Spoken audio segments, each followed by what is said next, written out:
Hey guys, it's Bad Snacks here. So, I had this idea about a very small series that I think I would like to do. I'm doing it. Called, tentatively, Fun Facts with Bad Snacks.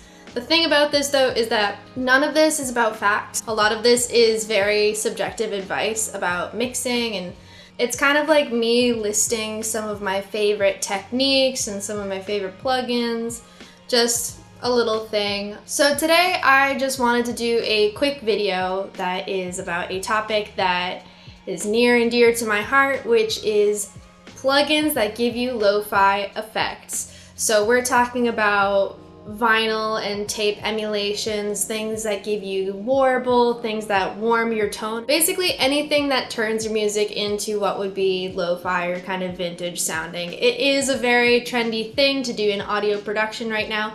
I sure as heck use it a ton in my production, even though I wouldn't call myself strictly a lo-fi producer. I love hearing that warble and that crackle and the things that kind of sound nostalgic. There's something about it that is very attractive to a lot of listeners. So anyway, here's a list in no particular order of a bunch of plugins that I am super into that I think are really great for getting those lo-fi effects. Let's get into it. Train.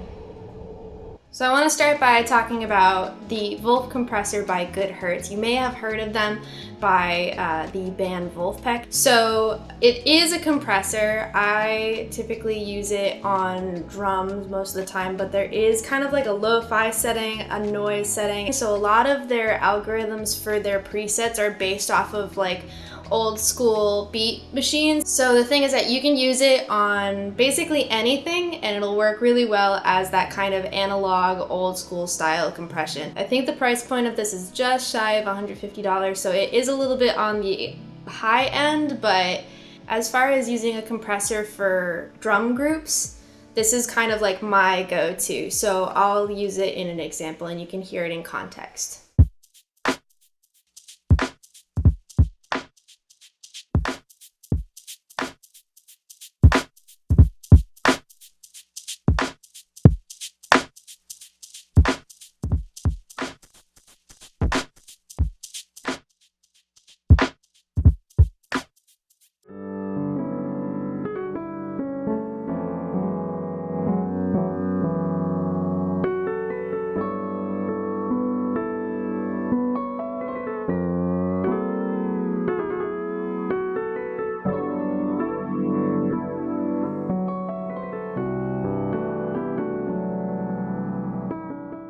And then there is the J37 by Waves. Waves is a super popular audio engineering software company, and the J37 is like the ultimate tape emulation plugin. I really like it a lot, and I know a lot of producers that also will use this as their go-to. So it has all of the tape effects like saturation, noise, warble, flutter, delay, and you have a ton of adjustable parameters, and I particularly really like the saturator on it. I think that the saturator sounds really good and natural, and it does have a way of warming up basically anything that you are affecting. The price point for this is I think about $50. So I think $50 is actually a pretty good price point. It's a pretty good entry price point for something like this because it does do a lot of really good things. So if you want it just for the saturator, that's great. If you want it for the warble, that's great. If you want it for that kind of like analog hiss, it just does a lot of stuff and it all sounds pretty high quality.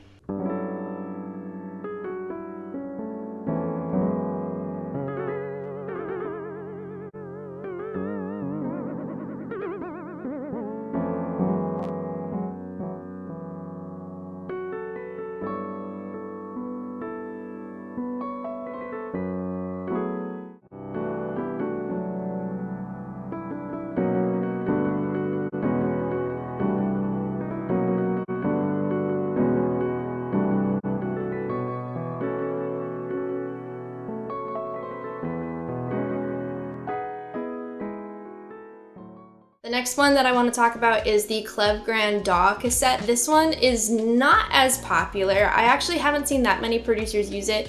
It is a little bit limited. It's a cassette emulator, so it only has a couple parameters but it works really, really well for that kind of old school cassette warble. It's a very even sounding warble. It has really good like magnetic hiss parameters in there, and you can kind of affect like whether the cassette is like metal or plastic. So it's specifically meant to emulate what a cassette tape would sound like. I really like using it for the hiss as well. It has a really natural sounding hiss, which is such a funny thing to talk about, but it's true. And then yeah, like I said, I really like it for that even warble. A lot of these plugins will kind of give you like a more of a natural feeling one, but this one is very much true to the style of a cassette warble. And I think the price point for this one is just shy of $40, so I think it's worth checking out. I've used it on a bunch of stuff.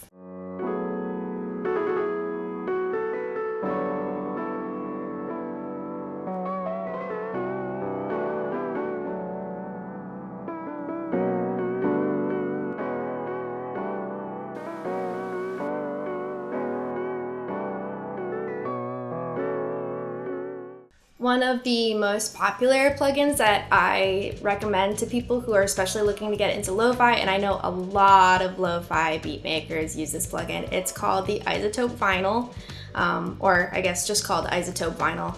And it is a free plugin from Izotope, so I highly recommend it basically to anybody.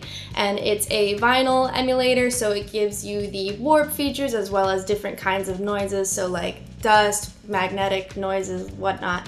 And it also has a parameter. It gives you the year of vinyl that it's trying to emulate, so it has kind of built-in features that way. And it has a spin down parameter, which is like super fun. I use that in a couple of my beats. Not only do I really like using this for all kinds of melodic tracks, but I love putting this on my snares. It makes really harsh frequencies sound a little bit warmer and a little bit more fleshed out. So yeah, I would definitely say that this is worth getting because you literally have nothing to lose. It's a free plugin.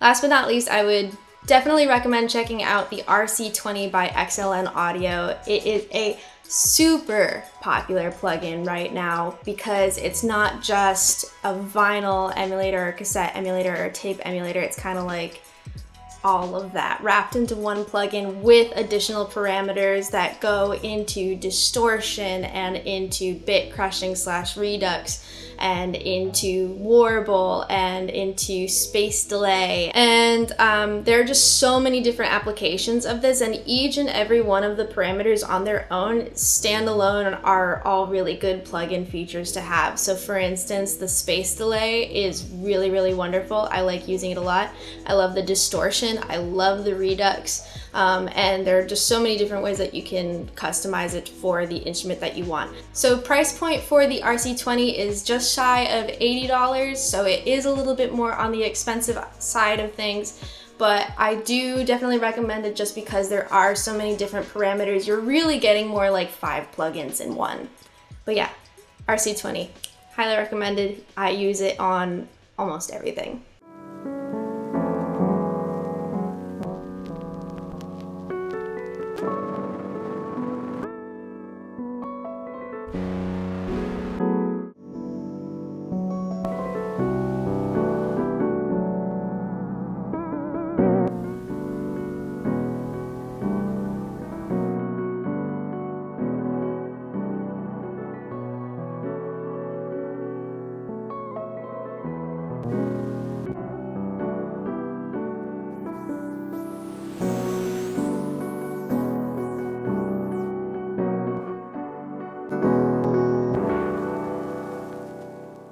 So those are kind of just some of the plugins that I've been using.